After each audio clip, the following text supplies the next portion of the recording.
Guys, Hello. can you describe your character and the part they play in this epic fantasy? My lady. Oh. Blushing. She loves a bit of chivalry, I you know? love the chivalry sometimes.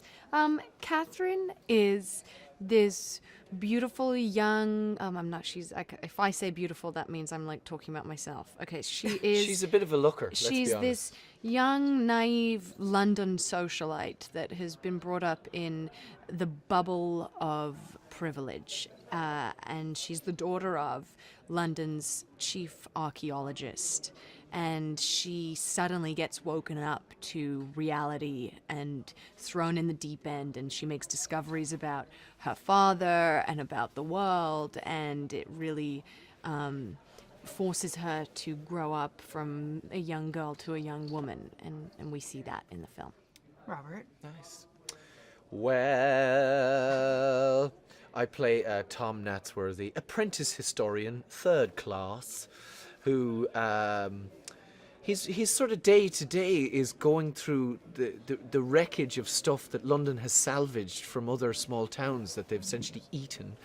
To try to find anything that's of historical value to stick in the museum.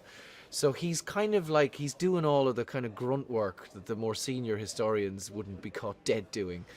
So, you know, he's quite lowly in the strata of London, but has a great thirst for knowledge, you know, has a very active mind like Catherine, and that's kind of why they're together at the beginning of the movie.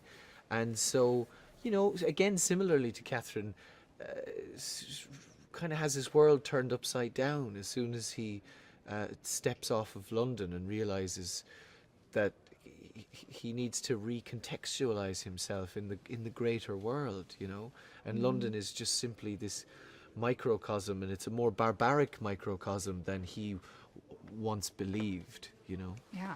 You guys got to play on these incredible sets. What is it like in this sandbox Played hopscotch. that Weta created for you? Yeah. They're it's a incredible. sandbox. They are so talented down there. It's mind-blowing. I mean, I grew up watching movies that they've made, and just to be there and see it for myself and be able to even just be like the tiniest part in this huge machine that is Weta and Stone Street and Peter Jackson. You know one it's such lie an that, honor. that Peter told me? There's an insect in New Zealand called a weta. That's where the name comes from. And it's this kind of barbed, angry-looking sort of Almost grasshopper-like thing. Yeah.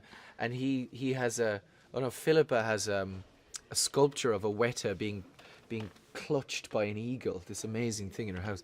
But in the sculpture, the weta insect is about this big, right? And I was like, are they really that big? And he goes, yeah, they are. Yeah, no, they definitely are.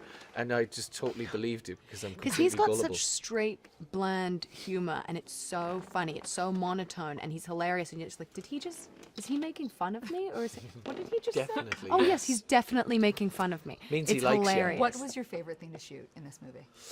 Oh, it's a hard one. It There's really an is. embarrassment of riches. I loved all of the stuff in the museum because it was so cool. Or you know, when we're running, I loved all of our scenes when we're running through the streets, because the streets that they created for us, that they built for us, are incredible, and there's always so much to touch and look at Central and play London. with.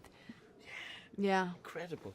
I liked, you know, I'd love to give mention to, there's an underground town called Scuttlebutt that Tom and Hester encounter, and it's sort of driven by these two kind of unhinged lunatics called the Raylands, who are this sort of odd husband and wife, who again have echoes of like kind of a Victorian London almost. Yeah, like they a were sort so of a cool. street- I wish I'd yeah. have got to meet them. Really lovely, two lovely actors. And Scuttlebutt was this sort of town that could bury itself like a bug underground, and Like so a centipede. yeah, and so it had like a 3-section, like an insect's body. It had 3 sections, and the 3 sections did 3 different things hydraulically. You know what I mean? So if you're stood at the back of it, part of it's going, and the other part's going, and the other part's sort of shifting around in another gyration, and it just really, it was like an optical illusion or something. It was really fantastic. you know, and everybody kept projectile vomiting everywhere, left, right, and centre. No, we gosh. didn't.